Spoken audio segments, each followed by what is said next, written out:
ഇനി പോവാട്ടോ.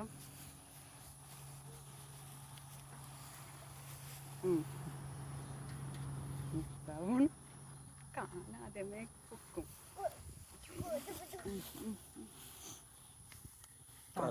ഇടിച്ചു. അപ്പൊ സന്തോഷത്ത് തലയിൽ 2 അടി കൊടുത്തു. അവിടെ നിന്ന് ക്ലാപ്പ് ചെയ്തോണ്ടിരിക്കുക. ചെരുപ്പ് കൊടുത്തോണ്ട്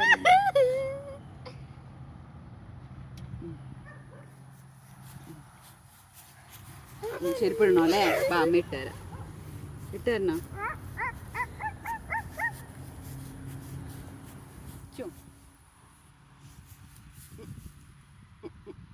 കയ്യിലിടാനുള്ളല്ല.